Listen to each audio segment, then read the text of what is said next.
Hey, what's going on, guys? It's Darius Burgan. And in this video, I'm going to tell you how to get a job in digital marketing in 2019.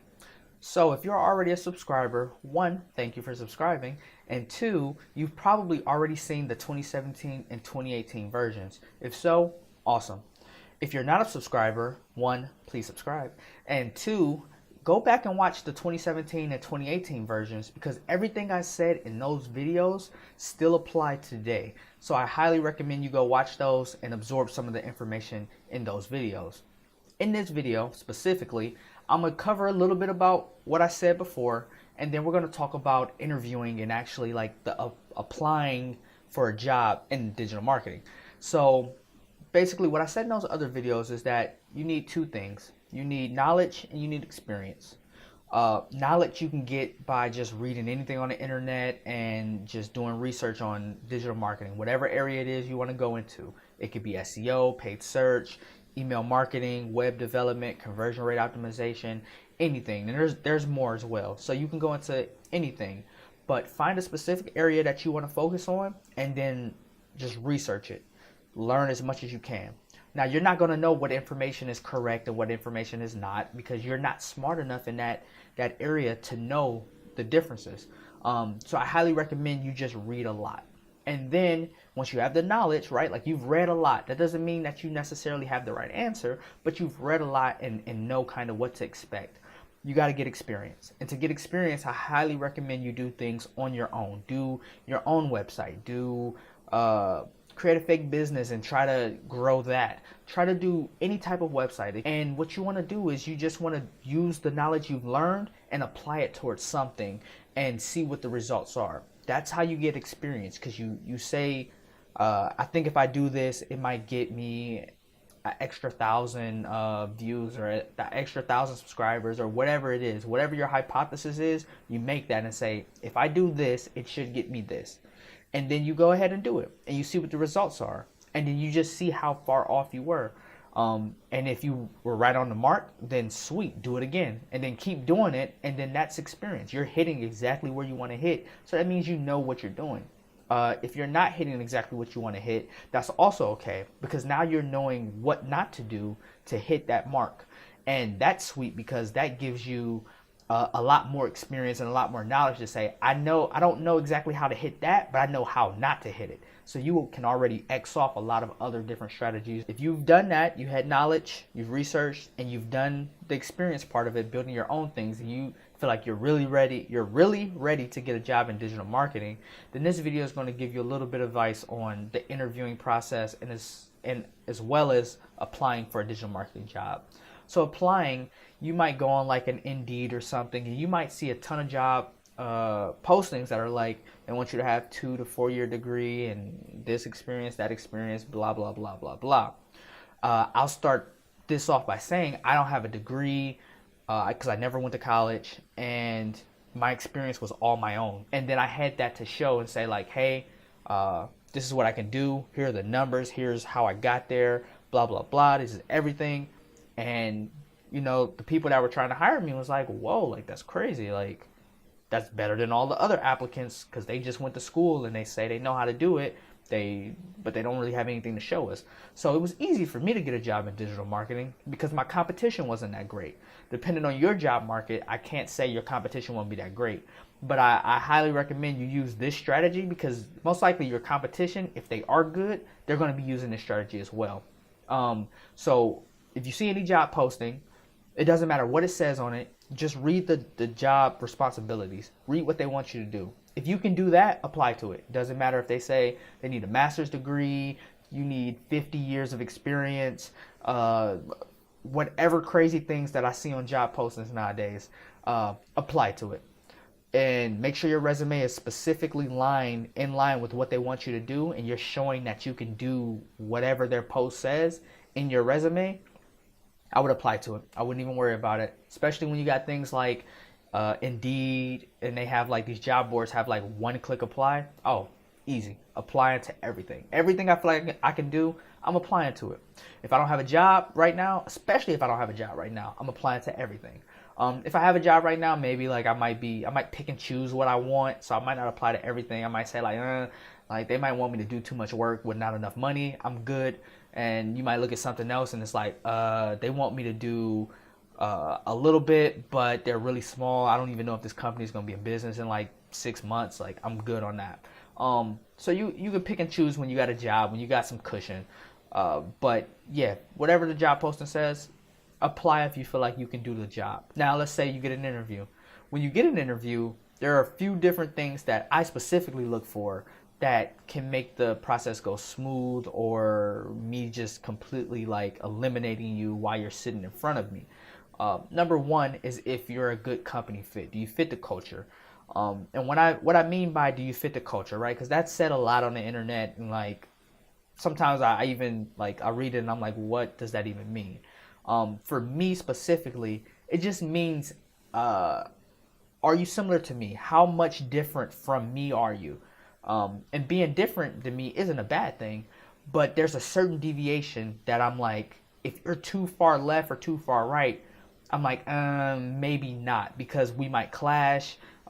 We might not have the same goals with this job. So you just want to be yourself, and you want to be like personable. Don't make this like, don't be like real stuck up and like, like fake smiling and like giving this intense like stare and eye contact all the time. Like that's weird. Don't do that. Just be yourself.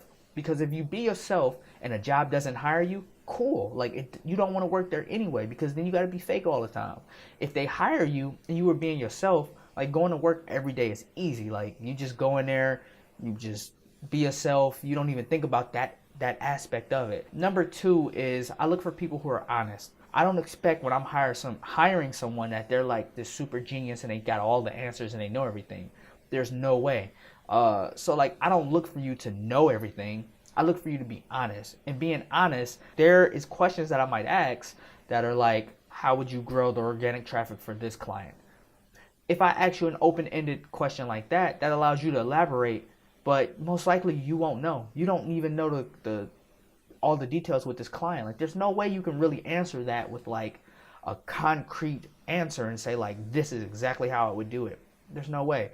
So what I look for is someone to say like, oh, I might do this. But then again, that might not work. So I'm not sure, but maybe I do this.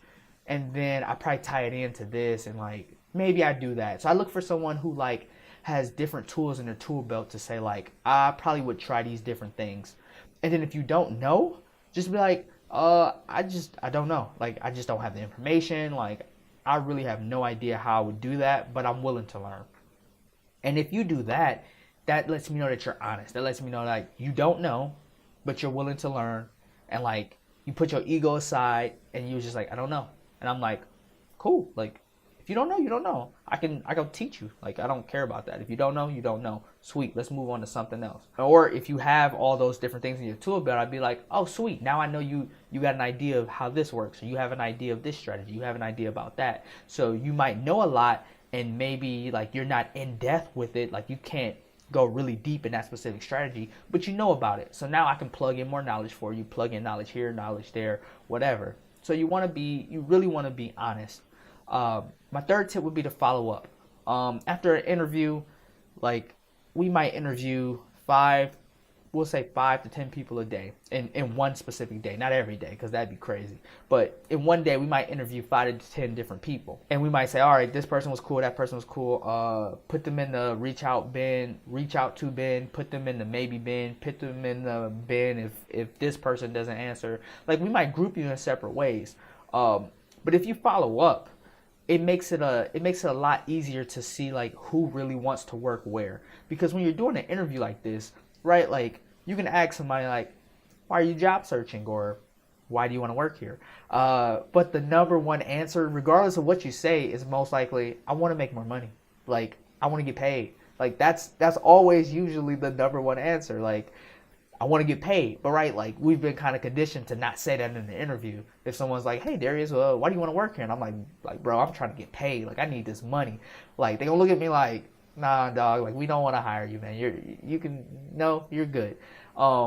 So like the next answer usually is like, I'm looking for a place where I can like excel and show my skills and like whatever, like the cliche thing that people always say.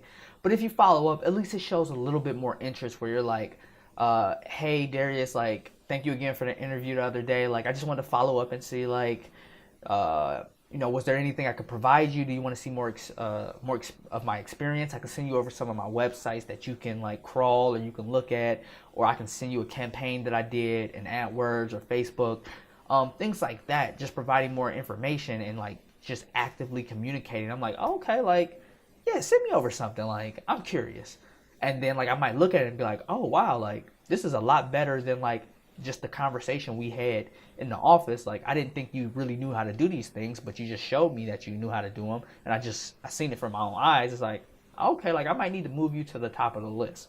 So you definitely want to reach back out, and you'll have some jobs like me. I'll say like, hey, so this is what you can expect after this interview. Like I'll probably reach out to you in maybe a few days, and I'll keep you updated. That's kind of like the traditional thing. But I still, like, if I don't reach out to someone in a few days, like, I would hope they would follow up with me and see, like, hey, what's going on? You need more information, whatever. So please do that. That's like and if you know marketing, if you know email marketing, you got to follow up. The money is in the follow up. It's not the first exchange or the first conversation or the engagement that's like going to get the sale. It's likely like the third, the fourth, the fifth. The money is in the follow up. So please follow up. And really, like, those are my main, like, when I'm interviewing, those are the main things that, like, make me pick or choose someone. Like, don't talk about yourself all day long. I don't want to hear you telling me about all these great and cool things about you, but then, like, I Google you, go check out a website, and it's crap. I've had that happen. I've had people tell me, like, they know SEO, and they know paid search, and they know all these things. And then I'm like, okay, like, how do you track rankings? And they're like, well, I go on my computer, I go on Google, and then I search for the business. It's like, that's not going to work. Like, it's too many variables. Like, that's not going to work. And, like, you're confident about that. And it's like, okay, so that's what you do. Do you use any software? Right? Like, I'm not going to tell you, like, that's probably not going to work. Because maybe in some cases it has. Maybe in all your experience it has. Like, I don't know everything, so I'm not going to say that. I'm going to say like, all right, well, do you use any tools to like track that? How do you compare? How do you know what you're looking at is accurate? And if you don't go into detail and you're like, nah, I go on Google and I search. It's like, oh, okay, you don't know what you're doing. And like, I give people so many chances, and I've been in other interviews where I just sit in and like, I might get hired to like come do some work for like a business. And like, I might go to their office for the day, hang out, and they might say, hey, we're trying to in-house this. You mind sitting in on something and maybe asking a little bit of questions. And I'm like, all right, sweet, cool. And I'll sit in, and I'm like, somebody will say something, and I'm like, like, I know everybody around me is like, they not feeling it, and they like, that ain't the right answer. And like, because of me being genuine, like I really want to help somebody get that job. I'm like, I try to probe even further. I'm like, oh, okay, like, yeah, you just use Google. Like, okay, like I get it. What other tools do you use? And then if you don't give me nothing there, I'm like, come on, dude. Like you can do this. Like, I'm like, what else can I ask to like probe for more? Like, give me something. Like, I'm trying to hire you. We have like, we don't bring you in for an interview because we don't want to hire you. Like, we want to hire somebody. We want to meet the best candidate as soon as we can so we can stop hiring. Like, it sucks to have to go through so many resumes, go through so many phone calls, and then do so many interviews. Getting a digital marketing job in 2019, I would label this as easy. So many people are hiring, or so many jobs are hiring for digital marketing, right? Because they're getting all this hype from all these blogs, their neighbor down the street, everybody's saying digital marketing, you got to be on it, you got to do this stuff and do that. So like, everybody right now is trying to hire for it. Especially as it's starting to replace like traditional advertising. Like, everybody's trying to hire for it. So if you wanted a digital marketing job in 2019, please read as much as you can on whatever area it is you want to go in. I probably would recommend, in this day and age, I would recommend probably doing paid search, or doing like paid search, paid social, all that, just because you can get results quick. So you can look pretty good pretty fast, and you could take that skill off and do client work And because they get results pretty quick, it can be a much easier sell than say something like SEO. So I would say probably go in paid search. Learn as much as you can about paid search or whatever area you really want to go into. And then like experiment on your own things. So you want to build your own websites. You want to know the whole process around that. Build your own websites, grow it, get some data coming in, and then use that as kind of an experience on your resume. Apply to any job you feel like you can do. And do well on the interview. And I promise you, you will get a job. So, once again, I'm Darius Burgan. If you have any questions, please leave it in the comments below. Thumbs up the video, subscribe. And I've had people reach out to me and say like, hey, dude, you should do a course. You should do something, right? Like people want to pay for that information, especially when it's coming from like a practical point of view. It's not like, you should do these 5 tips and then proceed to do these 10 irrelevant things. Like I try to give you guys very practical, very useful advice that like you can go out and start implementing this immediately. So like I haven't really thought of a course that I would really do. If you guys have any suggestions, feel free to leave them in the comments below. I've thought about doing like a little coaching, maybe like helping people with the resumes or helping people with like guiding them on where they should go for learning and things like that. Still pondering that in my head, but let me know what you guys think. And until next time, I'll talk to you soon.